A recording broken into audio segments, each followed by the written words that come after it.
یہ یاد ہے کہ عورت کو پردہ کرانا ہے، یہ یاد نہیں کہ جب خود کسی کے گھر جانا ہے تو اس کی بیٹی کی طرف گندی نگاہ نہیں ڈالنی ہے۔ یہ یاد ہے کہ بیٹی کے منہ کے اوپر پردہ لگا ہو، یہ یاد نہیں کہ کسی کی بیٹی گزرتی ہو تو اس کے ساتھ زنا کا ارادہ کرتا ہو۔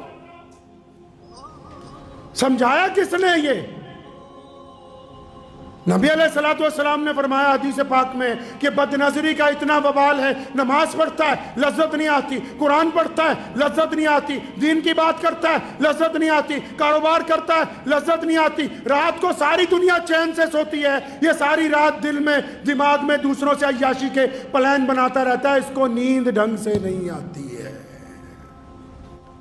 یہ جس انٹرنیٹ کے چکر میں پڑھ کے اپنی جوانیاں برباد کر رہے ہو، کیا یہ اس بات کی دلیل نہیں کہ جب سے انڈسٹری آئی اس بات کی کہ ہم لوگوں کو رسالے چھاپ کے دیں، ہم لوگوں کو اچھی اچھی رنگین تصویریں چھاپ کے دیں، جب سے ہم سوشل میڈیا کے اندر گھسے تو اخباروں کے ساتھ ساتھ انٹرنیٹ کے اوپر بھی، سڑکوں کے اوپر بھی اشتہار لگنے لگے، مردانہ کمزوری کا علاج کروا لو، لکوریے کا علاج کروا لو۔ کیا پتہ نہیں لگ رہا دنیا کو کہ یہ تمہاری آنے والی نسلوں کو برباد کر رہی ہے؟ یہ بد نظری تمہیں تباہی کی طرف لے کے جا رہی ہے۔ تم لگے ہوئے ہو ہندو مسلمان سکھ عیسائی آپس کے اندر کہ ہم نے لڑنا ہے، اور گھر میں اپنی اولاد کو دیکھو کہ رات کو دروازہ بند کر کے کیا ہو رہا ہے۔ زمین کھسک رہی ہے نیچے سے معاشرے کی۔ یار یاروں کے گھر جاتے ہیں، ان کی بہنوں کے ساتھ زنا کا ارادہ رکھتے ہیں، ان کی ماؤں کے ساتھ زنا کا ارادہ رکھتے ہیں۔ جن لوگوں کی آنکھوں میں شرم و حیا باقی نہ رہی ہو، ان کو کیا پتا ہوگا کہ یاری ہوتی کیا ہے؟ ان کو کیا پتا ہوگا دوستی کس مرض کا نام ہے کہ اگر کسی کو لگ جائے تو اس کے علاوہ زندگی نہیں گزرتی ہے۔ ہم نے کیا سوچا کہ بد نظری کوئی معمولی گناہ ہے؟ بد نظری کی وجہ سے آپ سنو جو اپنے آپ کو مسلمان ہونے کا دعویٰ کرتے ہیں، بد نظری کا وبال یہ ہے کہ آپ دوستوں میں 5 گھنٹہ بیٹھ کے گپے مار سکتے ہو، اگر کوئی مسجد میں تمہیں لے آئے 15 منٹ سے زیادہ ٹکتے نہیں ہو۔ کیا اس سے زیادہ اللہ کی ناراضگی کیا ہوگی؟ اگر تسبیح کرنے بیٹھتے ہو، تمہارے ہاتھ سے درود پاک کی تسبیح مکمل نہیں ہوتی، کبھی تمہارا دماغ کہیں جاتا ہے، کبھی تمہارا دماغ کہیں جاتا ہے، تو اس سے بڑی خدا کی لعنت اور کیا ہو سکتی ہے؟ سوچا ہے کبھی؟ چہروں کا نور ختم ہو جاتا ہے، دل کی رونق ختم ہو جاتی ہے،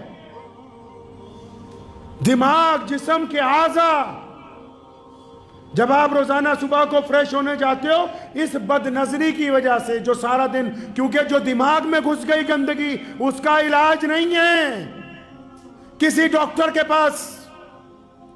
جو گندگی دماغ میں گھس گئی اس کا علاج کسی ڈاکٹر کے پاس نہیں، کسی حکیم کے پاس نہیں، جتنی مرضی دوائیاں کھاؤ، اس کا علاج نہیں ہے۔ اس کا علاج کہاں ہے؟ اس کا علاج اللہ سے ڈرنے میں ہے، اس کا علاج اپنے رب سے ڈرنے میں ہے، اس کا علاج اپنے رب کی اطاعت کرنے میں ہے۔ یہ سمجھ لے کہ اگر ہم بد نظری کریں گے، اگر ہم اپنی آنکھوں کا غلط استعمال کریں گے، یہ آنکھیں اگر نعمت ہیں تو انسان کو زحمت میں بھی ڈال دیتی ہیں۔ آج کل تو لوگ اسپیشل بازاروں میں جاتے ہیں، عورتیں بھی اور مرد بھی۔ بات کڑوی ہے، ہو سکتا ہے کچھ لوگوں کو تکلیف پہنچے، ہم لوگ اسپیشل بازاروں میں جاتے ہیں آج کل، عورتیں بھی اور مرد بھی۔ عورت کی آزادی کے نام پہ لوگوں نے دھوکہ دے دیا ماؤں بہنوں بیٹیوں کو کہ سج دھک کے بازاروں میں نکلو، اور یہ کہا کہ ہم آزادی چاہتے ہیں۔ رات کو کوئی بندہ اپنے گھر کی کنڈی لگا کے سوتا ہے تو کیا وہ گھر میں قیدی ہے؟ وہ قیدی نہیں ہے، اس نے اپنے گھر کو سیکیور کیا ہے، اپنے گھر کو محفوظ کیا ہے۔ اگر کوئی ماں بہن بیٹی اپنے سر پر دوپٹہ رکھتی ہے تو وہ دقیانوس نہیں ہے، اس نے گندی نگاہوں سے، اس نے کھا جانے والی نگاہوں سے اپنے جسم کی حفاظت کی ہے۔ دین نے بھی یہی کہا، اور اس ملک میں جہاں ہم رہتے ہیں، اس ملک کی ہزاروں سال پرانی جو سبھیتا ہے، چاہے وہ کسی بھی مذہب کی ہو، وہ یہی کہتی ہے کہ ماں اور بہن اور جو بیٹیاں ہیں ان کا لباس ایسا ہو کہ کسی غیر مرد کی گندی نگاہ، ناپاک نگاہ اس بیٹی کے اوپر نہ پڑ جائے۔ حضرت مکتوم رضی اللہ تعالیٰ عنہ آنکھیں نہیں ہیں، نابینا ہیں، اندھے ہیں، وہ گھر میں تشریف لائے، نبی علیہ السلام کو ملنے کے لیے آئے، اور پیارے نبی صلی اللہ علیہ وسلم کی ازواج مطہرات ہیں، ہم سب کی ماں ہیں۔ نبی علیہ السلام نے امت کی ماں کو کہا کہ پردہ کر لو، فرمایا یا رسول اللہ یہ مکتوم تو نابینا ہے، ان کو تو نظر نہیں آتا۔ فرمایا پھر کیا ہوا اگر یہ نابینا ہے، تمہاری تو آنکھیں ہیں۔ بیٹیوں کو بھی رسول اللہ نے سمجھایا کہ غیر مردوں پر شہوت کی نگاہ مت ڈالو۔ اللہ نے یہ جو تمہیں جسم دیا، چاہے وہ بیٹے کا ہو چاہے وہ بیٹی کا ہو، یہ خدا کی امانت ہے۔ کل قیامت کے دن جہاں بہت ساری پوچھ ہوگی، اللہ پوچھیں گے کہ اس جسم کا استعمال کیسے کیا تھا۔ مجھے امید ہے کہ آپ کو یہ ویڈیو پسند آئی ہوگی۔